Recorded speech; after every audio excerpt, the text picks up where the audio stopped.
Hello everyone, मैं विनीत आप सभी का स्वागत करता हूं आप सबके चैनल संदीप क्लासेस पर। जैसा कि आप सभी को पता है, यूपी कांस्टेबल के लिए मैथ का सेशन प्रॉपर वे से लिया जा रहा है, जिसमें आपके एक्सपेक्टेड क्वेश्चन जो मोस्ट रिपीटेड क्वेश्चन है यूपी कांस्टेबल में, यूपीएसआई में एंड स्टेट लेवल के एंड रेलवे के एग्जाम में जो बहुत मल्टीपल टाइम रिपीटेड क्वेश्चन है, वो क्वेश्चन आपको डिलीवर्ड किए जा रहे हैं हमारे द्वारा बहुत अच्छे तरीके से। बहुत अच्छे क्वेश्चन भी हैं, आप देख रहे होंगे। तो इस वजह से सेशन बहुत इंपॉर्टेंट होने वाला है और सेशन सारे अच्छे होते हैं। आप कंटेंट देखिएगा, क्वेश्चन सारे अच्छे अच्छे रहते हैं। और सेशन को लाइक भी करना और अपने दोस्तों में शेयर भी करो और चैनल को सब्सक्राइब करके रखिएगा, ताकि जब भी सेशन हमारा आए आप तुरंत उसका बेनिफिट्स उठा सको। तो स्टार्ट करते हैं आज की क्लास को। आज की क्लास बहुत ही बेहतर होने वाली है। स्टार्ट करते हैं पहले क्वेश्चन से। फर्स्ट क्वेश्चन से स्टार्ट करते हैं।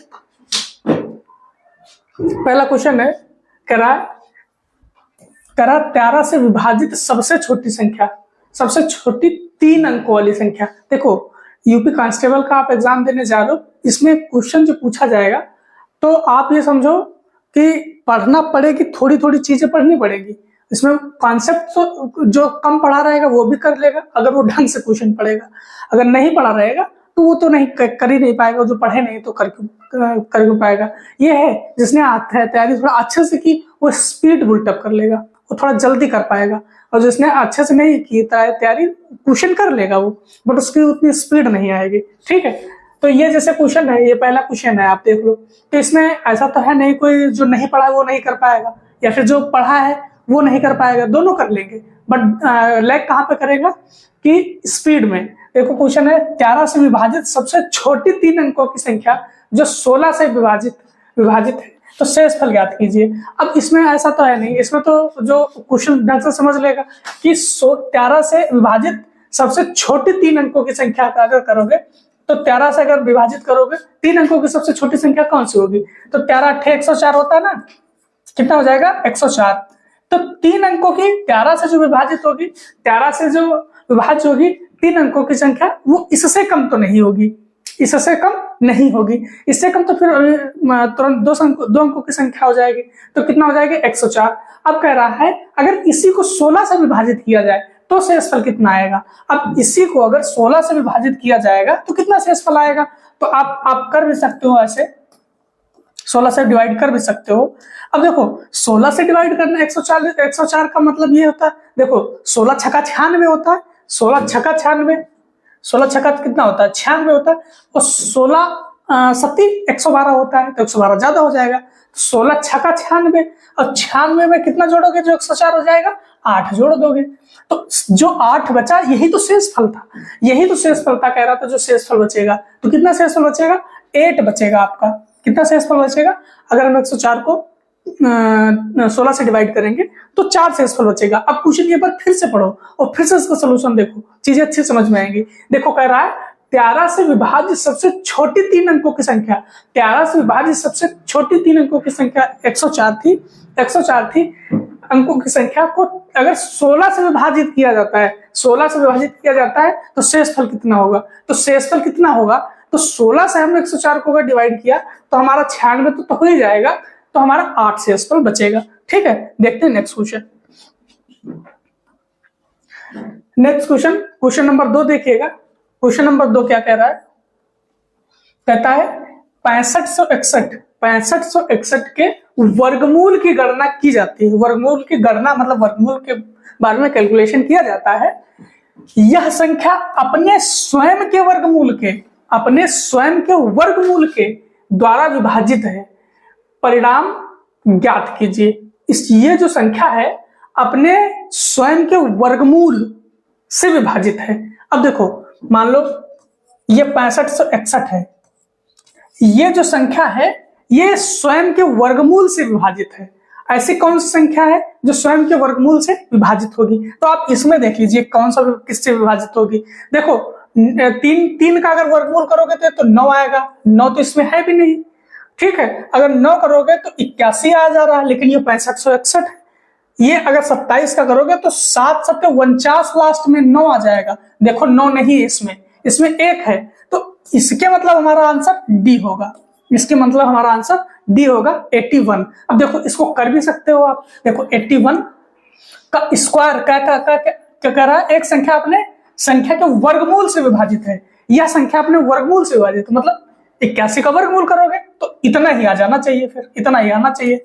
81 करोगे, एक एकम एक अठे 8 एकम 8, एक अठे 8, 8 8 16, 16 का 6, एक बचेगा ना, तो 8 8 64, 64 एक 65, 65। देखो इतने आ गया, इतने आ गया, मतलब आंसर कौन सा हो जाएगा, आंसर आपका डी हो जाएगा। अगर थोड़ा भी चीजें देखोगे, अगर क्वेश्चन समझ में आ जाएगा तो आंसर करने में कोई दिक्कत होगी नहीं। यूपी कांस्टेबल का मतलब ये है, आप अगर क्वेश्चन अच्छे से 3-4 बार पढ़ लिए तो आंसर तो अपने आप आ जाता है। ठीक है, देखते हैं next question. Next question number 3 है।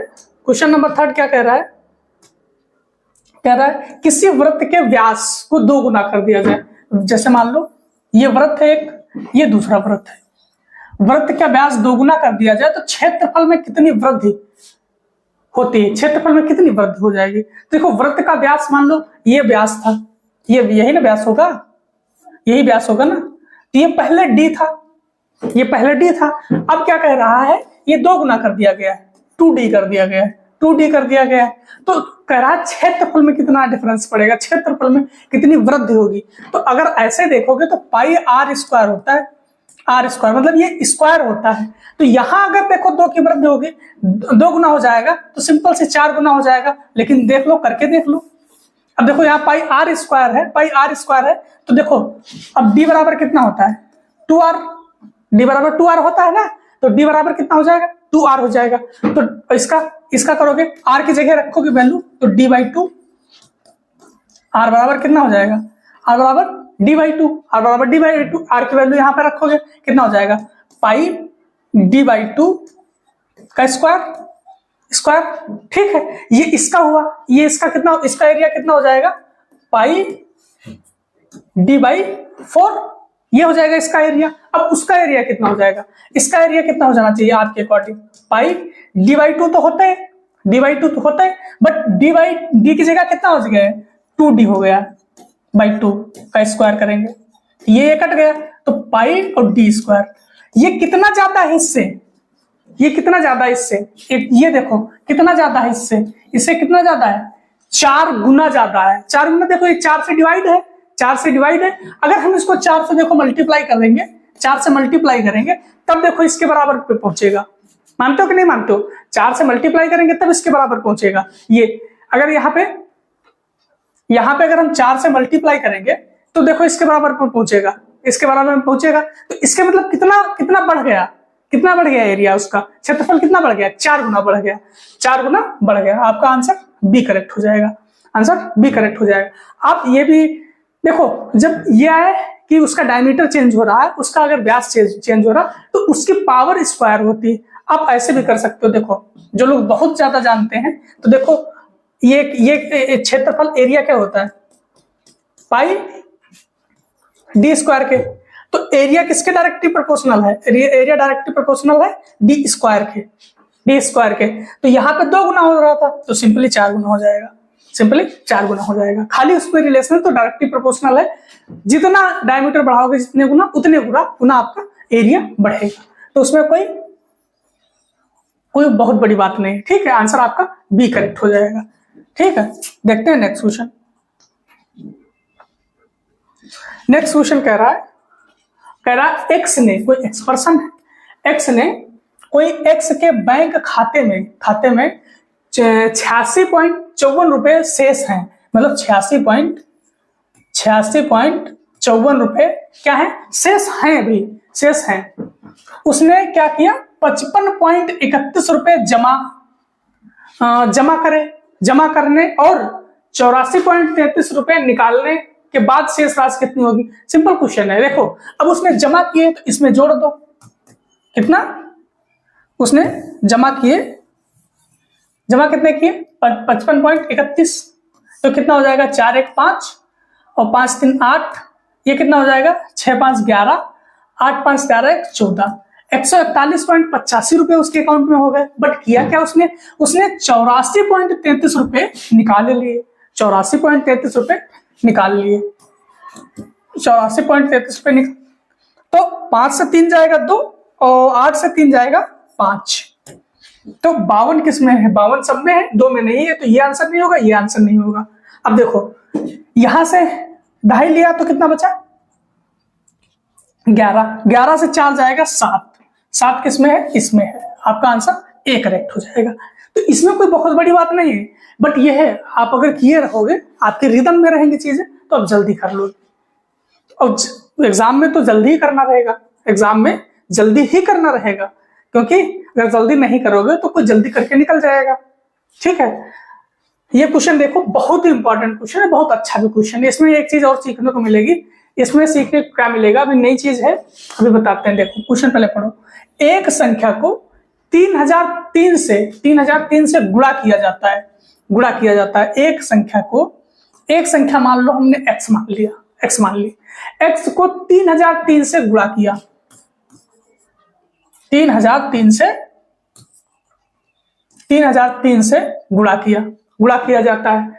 फिर क्या कहता है? 7, 11 और 13 के लघुत्तम समापवर्तक द्वारा विभाजित किया जाता है। यही नई चीज सीखना है इसमें कि 7, 11 और 13 का एलसीएम 1001 होता है।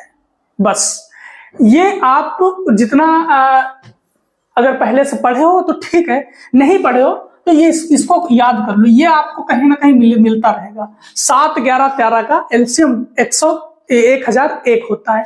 इसका एलसीएम कितना होगा? एलसीएम 1001 होगा। इसका एलसीएम कितना होगा? 1001 होगा। 1001 होगा इसका। इसको याद कर लो, ज्यादा बेटर है, स्पीड आपकी बनेगी।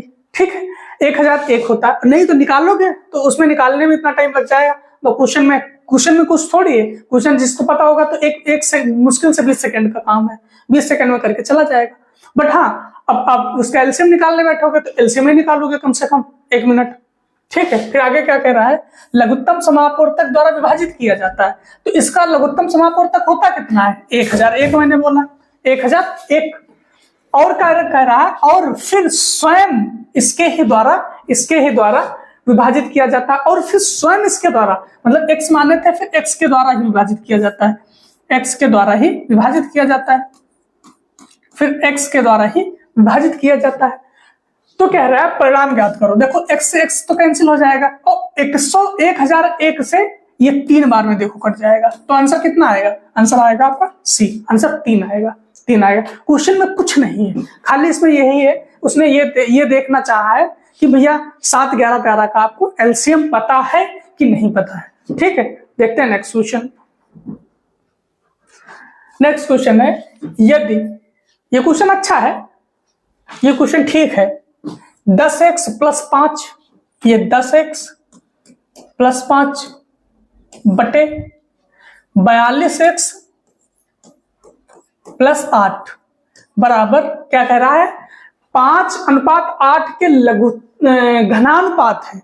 5:8 का घनानुपात है। घनानुपात तो इसकी पावर 3 है। तो x³ की वैल्यू कितनी होगी? x³ का मान ज्ञात करना है, x³ का मान ज्ञात करना है। तो सिंपली हमको x निकालना है। x निकाल लोगे तो हमको x³ की वैल्यू हम सिंपल निकाल सकते हैं। तो हमको यहाँ पे एफर्ट क्या डालना है? हमको x निकालना है किसी भी तरीके से। तो x कैसे निकलेगा? तो देखो ये 2 तरीका है, या तो फिर इसमें से आंसर उठाओ, वैल्यू सेटिस्फाई करवाओ, दूसरे अपने मन से x की वैल्यू निकालो और इसकी वैल्यू सेटिस्फाई करवाओ। देखो इसको अगर खोलोगे कितना हो जाएगा?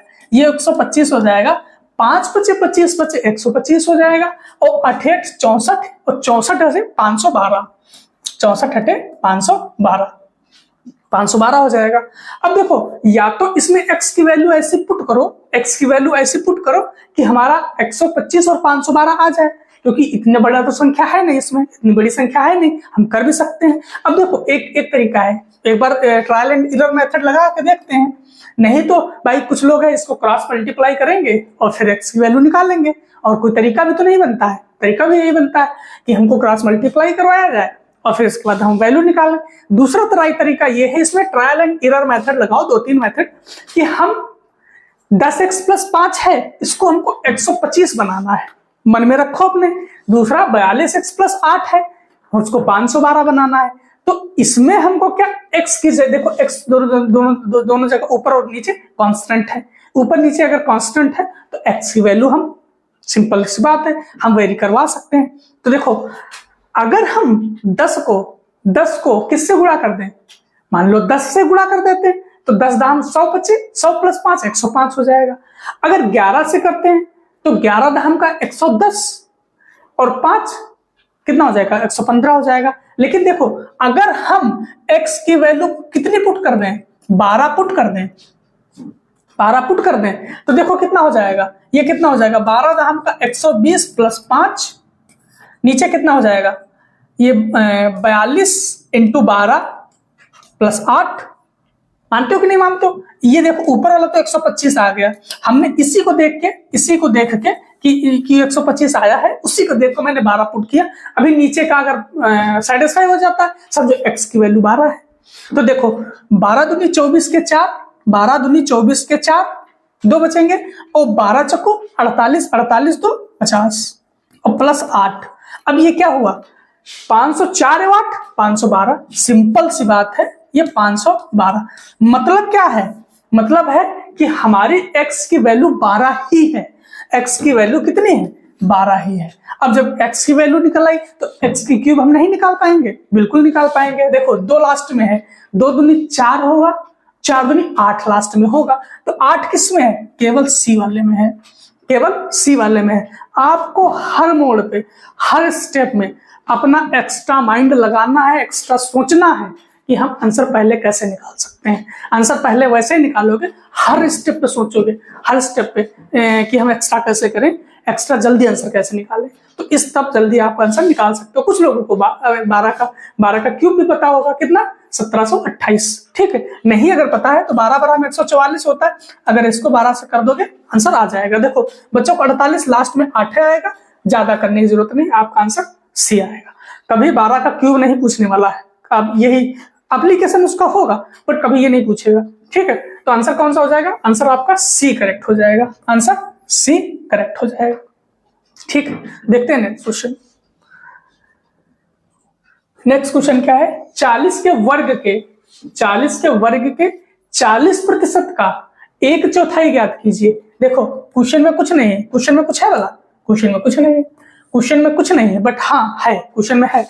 कैलकुलेशन थोड़ा टाइम लगेगा आपको। देखो 40 के वर्ग के 40% का 1/4 निकालना है।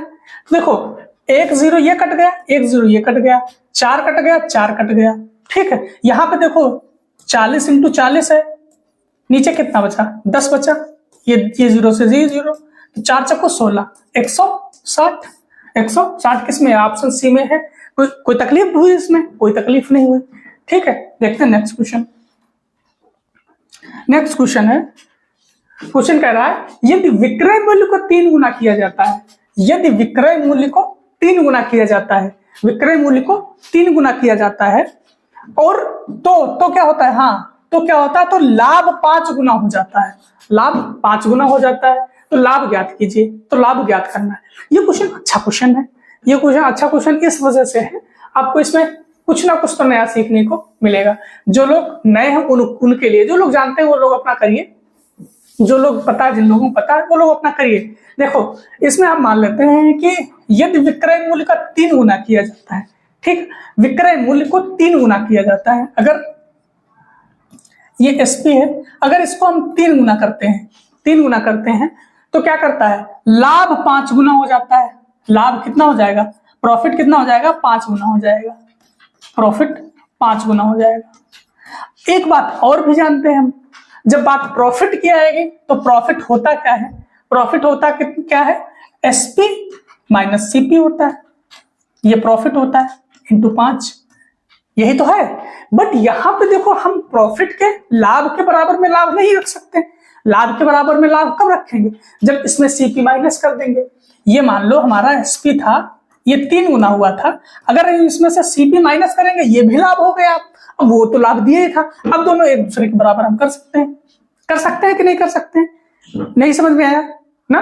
देखो ये कह रहा है विक्रय मूल्य को 3 गुना किया जाता है तो लाभ 5 गुना हो जाता है, लाभ 5 गुना हो जाता है, फिर लाभ बताना है। तो देखो कह रहा है लाभ 5 गुना हो जाता है, तो हमने प्रॉफिट का 5 गुना लिखा, प्रॉफिट को 5 गुना लिखा, बट प्रॉफिट को लिखा कैसे जाता है लाभ हानि में? तो जितने की वस्तु आप बेचोगे और जितने की आपने खरीदी थी उसका डिफरेंस जो होगा, जितने की आपने सेल की और जितना आपका मूल्य था, जितने का आपने खरीदी थी, तो selling price minus cost price या क्रय मूल्य, तो ये हो गया आपका प्रॉफिट, प्रॉफिट का 5 गुना। अब ये लाभ है इधर, देखो ये लाभ है इधर, तो इधर भी तो लाभ लिखना चाहिए इसी तरीके से। इधर तो हम मान लो सीपी के विक्रय मूल्य के 3 गुने के बराबर नहीं लिख सकते, क्योंकि यहां भी हमको लाभ के बराबर ही लिखना पड़ेगा, लाभ के बराबर ही। तो इसमें से हम अगर सीपी माइनस कर देंगे तो लाभ इधर भी बचेगा कुछ ना कुछ, तो लाभ इधर भी बचा है, समझो ये।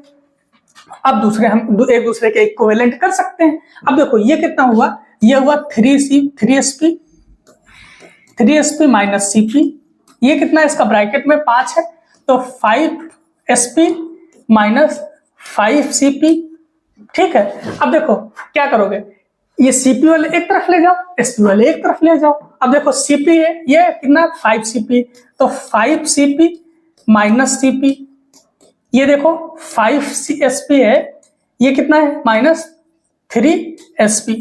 अब देखो ये कितना हुआ 4CP, ये कितना हो जाएगा 2SP, 2 दूनी 4, ये देखो 2CP बराबर SP।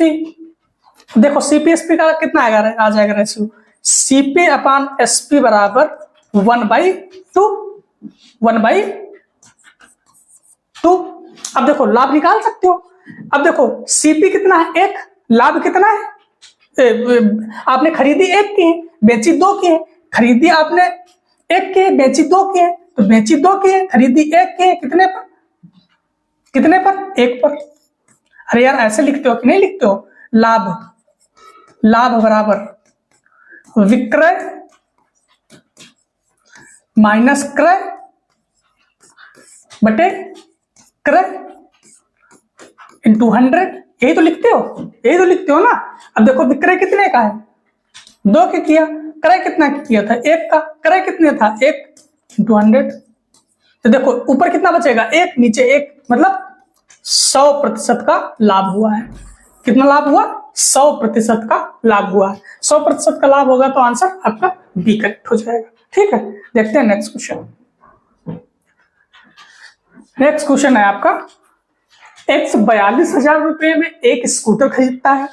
एक्स मतलब आप हो, आपने 42,000 का एक स्कूटर खरीदा 42,000 का एक स्कूटर आपने खरीदा, कितने का 42,000 का, 42,000 का एक स्कूटर खरीदा आपने। वह मरम्मत पर 6,000 रुपए खर्च कर दिए, मान लो मरम्मत पर 6,000 रुपए खर्च कर दिए, कितने खर्च कर दिए 6,000 खर्च कर दिए, और स्कूटर को 54,000 रुपए में बेच लिया। अब ये देखो आपने 42,000 स्कूटर को खरीदने में खर्च किए, फिर 6,000 उसकी मरम्मत में खर्च किए, तो आपने खर्च कितने किए भाई, खर्च किए 48,000। 42 और 6 48,000 आपने खर्च किए, ये कितने किए, ये खर्च किए, और उसको बेच कितने का लिया, बेचा कितने का था 54,000 का बेच लिया, 54,000 का बेच लिया। अब देखो हमने खरीदा 48,000 का, बेचा 54,000 का, तो लाभ कितना होगा, सिंपल सी बात है, अभी मैंने बताया था SP माइनस CP बटे CP इंटू 100, ये प्रतिशत लाभ हो जाएगा, ये लाभ हो जाएगा। तो देखो कितना हो जाएगा 2 और 4 6,000 का लाभ हुआ हमको। कितने लागत कितनी लगाई थी मैंने 48,000 इंटू 100, देखो 3 0 से 3 0 कैंसिल, 6 7 42, 6 8 48, ये 12.5% लाभ होगा, 12.5% उसका लाभ हो जाएगा। ऑप्शन आपका बी करेक्ट है, ठीक। देखते हैं नेक्स्ट क्वेश्चन।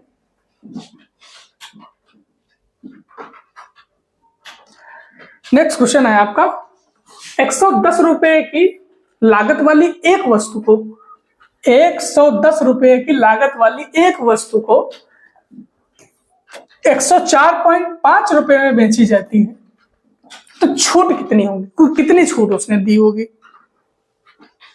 कि 110 की चीज हमको 104.5 में मिल जाएगी, तो छूट कितनी दी होगी।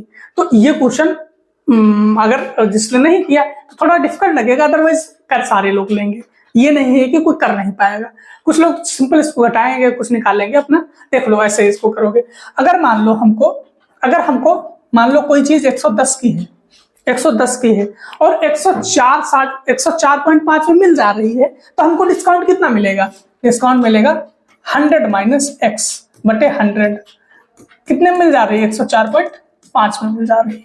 ठीक है, देखो 0 से 0 कैंसिल करेंगे, ये 10 है उधर जाएगा, ये तो कितना हो जाएगा 100 माइनस एक्स, ये 10 है उधर जाएगा तो 10 45 हो जाएगा, बटे कितना हो जाएगा 11।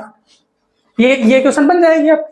अब देखो यहाँ पे 11 से काट सकते हो, 11 9 99, 11 9 99, 5 बचेगा, 11 बचे 55, बिल्कुल सही है। देखो 100 माइनस एक्स बराबर 95, अब x की वैल्यू उधर ले जाओगे माइनस आ जाएगा, तो x की वैल्यू कितनी आ जाएगी 5%, मतलब उसने छूट कितनी दी होगी, उतने छूट दी होगी 5% की, कितने की 5% की छूट दी होगी, उसने 5% की छूट दी होगी। देखते हैं नेक्स्ट क्वेश्चन। नेक्स्ट क्वेश्चन है कि चक्रवृद्धि ब्याज पर निवेश एक राशि पर, चक्रवृद्धि ब्याज है, चक्रवृद्धि ब्याज पर निवेशित एक राशि 2 वर्ष में 1600 रुपए और 3 वर्ष में 1680 रुपए हो जाती है, तो ब्याज दर ज्ञात करना है कि वो 2 वर्ष में 1600, अगर 2 ईयर में 1600 और 3 ईयर में कितनी 1680 रुपए हो जाती है, तो ब्याज कितना हो जाएगा। अब देखो इसका लगाने के तरीके अलग अलग हैं लोगों के, सबके अलग अलग हैं, आप भी अगर किसी दूसरे तरीके से लगाते होंगे, देखो मैंने ना, देखो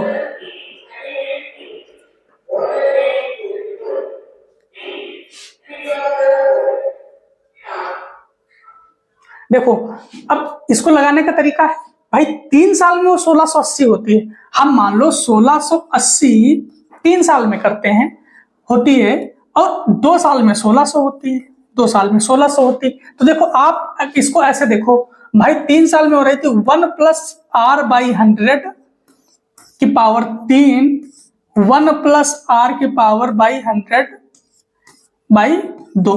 देखो कुछ लोग कहेंगे कि लगातार साल में था, हम कर सकते थे, बट आपको बेसिक पता होना चाहिए वो आया कैसे था।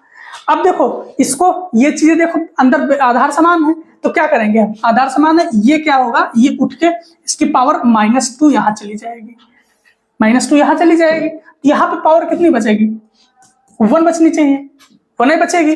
अब देखो इधर कर लो आप, ये 0 से ये 0 कैंसिल हो गया, अब 8 से काटोगे, 8 दूनी 16, 8 है कम 8 और 8 दूनी 16, 21/20 इधर आया। अब देखो ये प्लस का है तो इधर आ जाएगा माइनस का, तो 21/20 -1 बराबर r बाई 100।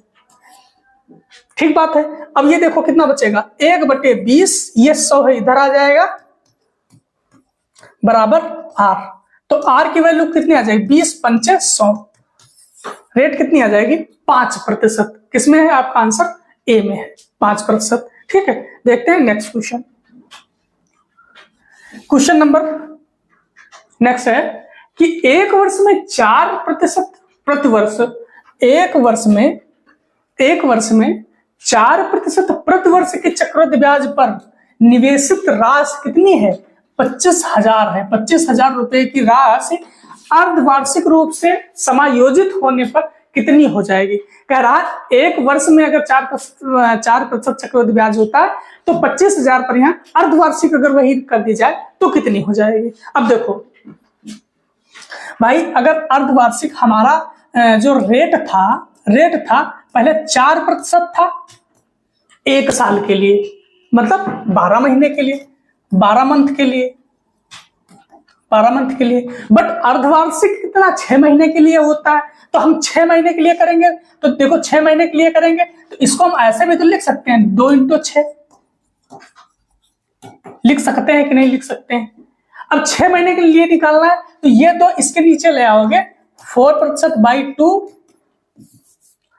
4% बाई 2 कितना 6 मंथ, तो ये कितना हो जाएगा 2, मतलब अर्धवार्षिक ये 2% लगेगा।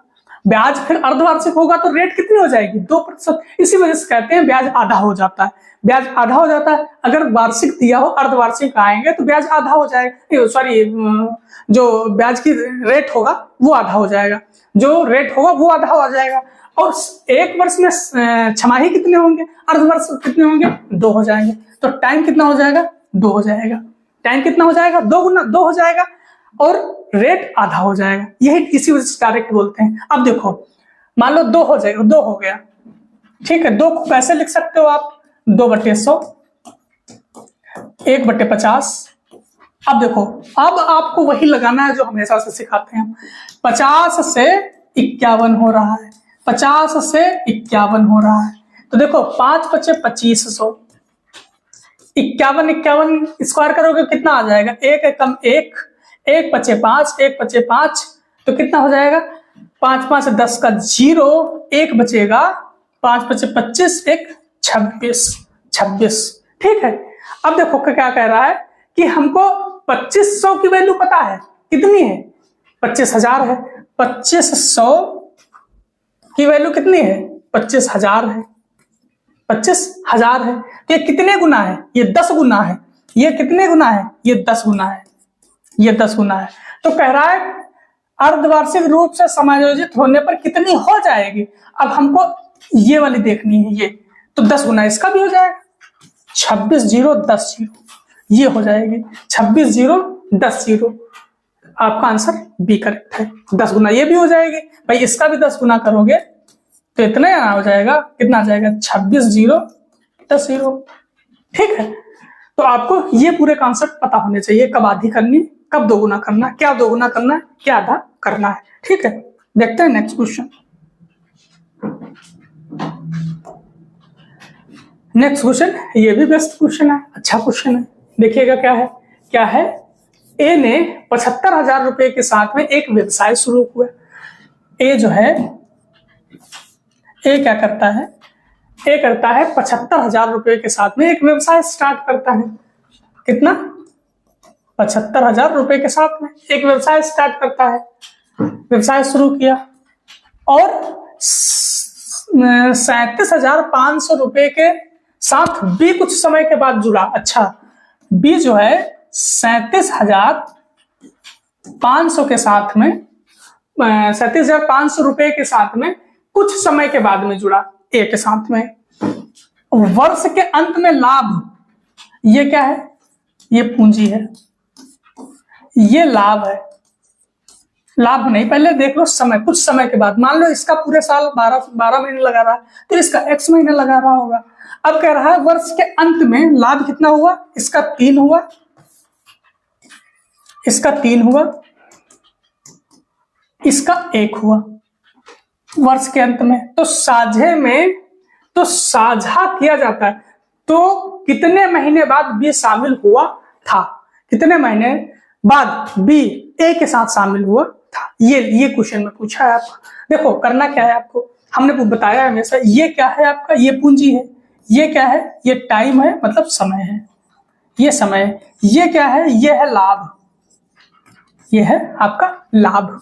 अब देखो हम कर क्या सकते हैं, ये देखो 2 0 से ये 2 0 काट सकते हैं, बिल्कुल। ये देखो 375 है और ये है 750, तो कहीं ना कहीं ये 2 गुना है इसका, ये इसका 2 गुना है, बिल्कुल 2 गुना है।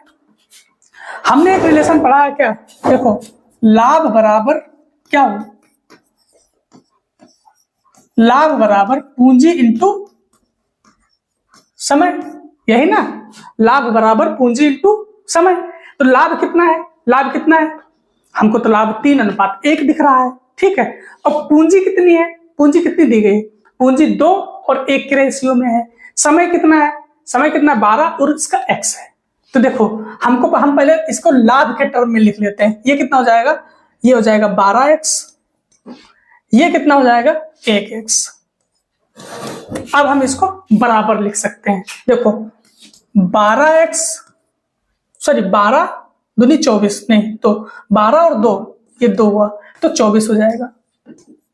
12 दूनी 24, ठीक है। तो ये कितना हो जाएगा 12 दूनी 24, ये कितना हो जाएगा x एक कम x तो कितना हुआ 3 और 1 का रेशियो दिया है लाभ का। अब देखो 3 छाक 18, 3 से 3 8 24 तो x की वैल्यू कितनी 8 आ गई। इसका मतलब क्या है, इसका मतलब यह है कि b का जो धन लगा रहा है तो 8 महीने लगा रहा है, 8 महीने लगा रहा है। तो कितने दिन बाद वो आया होगा, कितने दिन बाद वो एक साथ शामिल हुआ होगा, मतलब वो 12 महीने अगर सारे होते हैं तो 8 महीने उसकी पूंजी लगी रही, तो इसके मतलब वो आया था 4 महीने बाद, इसके मतलब वो आया था 4 महीने बाद। 4 महीने बाद आएगा तो आंसर आपका ए करेक्ट हो जाएगा, ठीक है। आंसर आपका ए करेक्ट होता है। देखते हैं नेक्स्ट क्वेश्चन। नेक्स्ट क्वेश्चन ये भी अच्छा क्वेश्चन है, आप खाली इसमें पढ़िएगा, बाकी क्वेश्चन में तो कुछ है नहीं। एक छात्र के अंक 68 के बजाय 88 दर्ज किए गए थे। कितने 68 के बजाय कितने दर्ज किए गए 88 दर्ज किए गए, 88 दर्ज किए गए थे। इसके कारण कक्षा के औसत अंक में 0.5 नंबर की वृद्धि हुई। औसत अंक में, औसत मतलब कक्षा कितने थे, कक्षा में मान लो हमने x विद्यार्थी थे, उसमें 0.5 की वृद्धि हुई थी, उसमें 0.5 की वृद्धि हुई। कक्षा में छात्रों की संख्या निकालो, कैसे निकालोगे? देखो इनका जो डिफरेंस हुआ तो इस औसत के बराबर ही तो होगा उसका। जो इसका डिफरेंस होगा 20 नंबर का, जो ये डिफरेंस 68 के बजाय 88 हो गया, तो जो 20 नंबर का डिफरेंस आया है कि किसके जो आया है तो ये किसके बराबर होगा, ये हमारा 0.5 इंटू एक्स के बराबर होगा, 0.5 एक्स के बराबर होगा, ठीक है। देखो ये 10 हुआ, 5 दूनी 10 तो x बराबर 40। तो आंसर कौन सा हो जाएगा आपका, आंसर आपका डी करेक्ट हो जाएगा, ठीक है। देखते हैं नेक्स्ट क्वेश्चन। नेक्स्ट क्वेश्चन है ए बी की तुलना में 2 गुना कुशल है।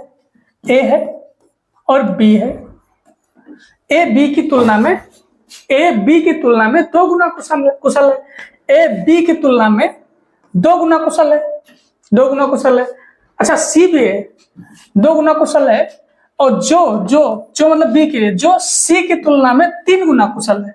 जो सी की तुलना में मान लो सी 1 है तो बी 3 है, 3 गुना कुशल है, 3 गुना कुशल है। अब क्या कह रहा है, ए बी की तुलना में 2 गुना कुशल है, तो ये 6 हो गया। ये क्या हुआ, ये इसकी कैपेसिटी है, ये है इसकी कैपेसिटी मतलब क्षमता, कुशल। अब क्या कह रहा है यदि सी अकेले किसी कार्य को 30 दिनों में कर सकता है, आप इसका ट्री भी बना सकते हो, अब बहुत अच्छा लगेगा करने में। देखो ए बी एंड सी, ए कितना है 6, बी कितना है 3, सी कितना है 1 है। सी अकेले किसी कार्य को 30 दिन में कर लेता है, 30 दिन में कर लेगी, तो वे कितने दिनों में एक साथ कार्य करेंगे तो पूरा हो जाएगा। देखो 30 एकम 30, इसके मतलब यहां 30 आएगा, इसके मतलब ये यहां 30 आएगा। अगर कहेगा बी अकेले कितने दिन में पूरा करेगा तो सिंपल सी बात है कितने 10 दिन में। अगर कहेगा ए अकेले कितने दिन में कंप्लीट करेगा तो 6 पंचे 5 दिन में कंप्लीट करेगा। देखा क्वेश्चन, कुछ भी पूछ सकता है। अब कह रहा है कि सारे मिलकर कंप्लीट कितने दिन में करेंगे, तो पूरी एफिशिएंसी कितनी, पूरी कैपेसिटी कितनी है, पूरी कैपेसिटी कितनी है 6 3 9 1 10, और काम कितना है हमारा 30 का, कैपेसिटी कितनी है 10 की, तो तीनों मिलके करें कितने दिन में करेंगे 3 दिन में करेंगे। 3 दिन में आंसर आपका ए करेक्ट होगा। बट वो ये भी पूछ सकता है कि बी अकेले कितने दिन में करेगा या फिर ए अकेले कितने दिन में करेगा, कुछ भी पूछ सकता है, क्वेश्चन कैसा भी बन सकता है, ठीक है। तो आज के लिए इतना ही रखते हैं। अब नेक्स्ट क्लास क्वेश्चन कैसे लगे हैं आप लोग कमेंट में जरूर बताना कि क्वेश्चन का लेवल कैसा रहा है, ठीक है। और दोस्तों में जरूर शेयर करिएगा। Thank you so much. और हाँ, एक चीज है, अगर कोई चीज नहीं समझ में आती कमेंट में जरूर छोड़ते रहिएगा। Thank you so much.